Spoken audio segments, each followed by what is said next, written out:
Hello and welcome as I attempt to explain what was going on in Season 21. Oh boy, did a lot happen in Season 21. In the Season 20 election, we passed Sun 30 as our decree, meaning that when a game enters extra innings, both teams get an extra win.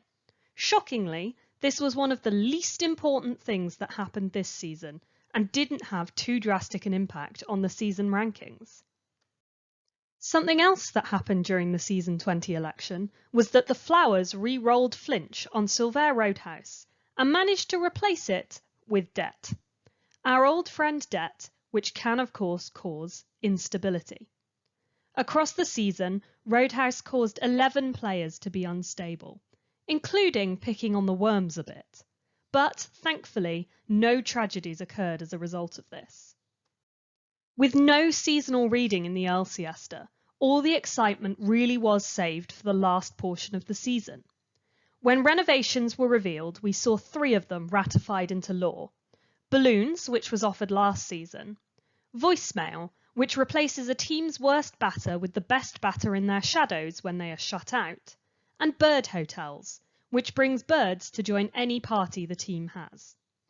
We also saw flood balloons installed by 6 teams, meaning any time there is a flood in their ballpark, they gain a permanent amount of negative E-density.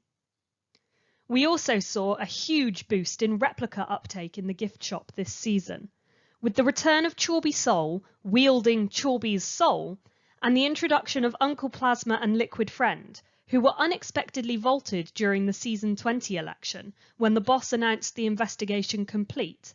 11 replicas joined the ILB in the late season. Teams also had their usual picks of modifications.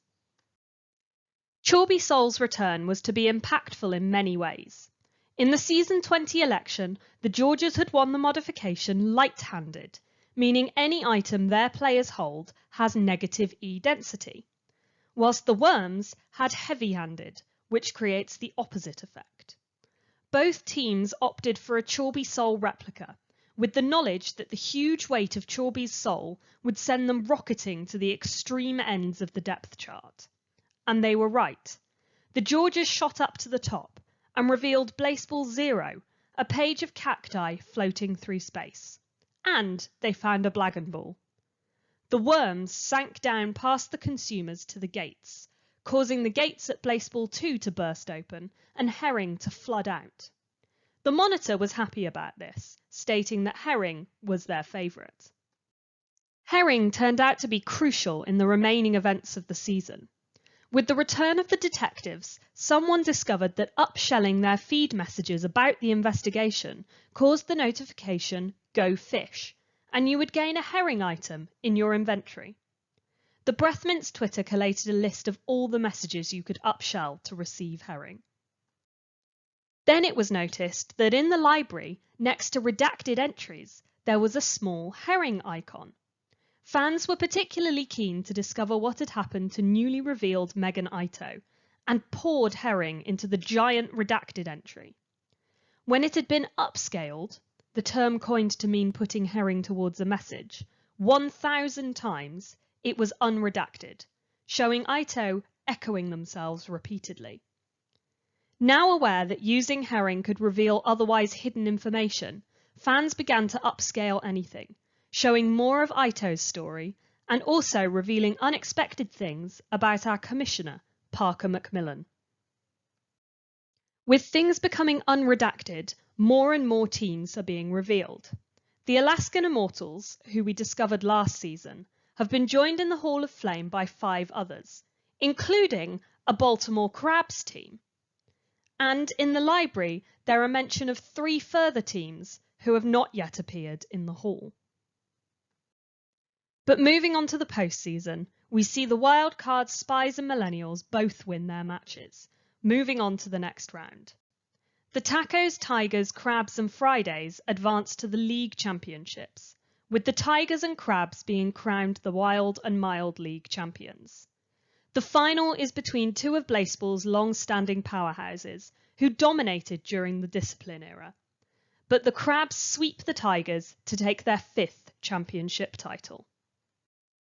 Diving down to the under bracket, we see symmetry with the over bracket, as wildcards Sunbeams and Moist Talkers also win their matches, and, when facing off against the Lift and the Breath Mints, beat them too, to face off in the final, where the Sunbeams, who missed out on a place in the over bracket by tiebreakers, lose the hardest to be crowned under bracket champions. During the series, we saw the Black Hole activate 30 times, and Sun 2 21 times. There were 116 parties, but 147 consumer attacks, as teams continued to sink below the noodle. We saw 4 reverbs, just 1 incineration, and 3 feedbacks, as the Lovers and Fridays decided to share their players. We see Kelvin drum solo pecked free by birds, but Lucian Patchwork confined to a shell by Peanut Holloway. And we lose James Morra, as they become legendary and enter the vault. So amongst all these huge plot events, what else was going on? Because of the gift shop, we saw 4 players gain the clutch wooden rock ring, bringing the total number of this item to 5. Fans were quick to jump in with the Fellowship of the Ring comments, and the original ring, which had been stolen by several players, continues its world tour, no longer a solo act.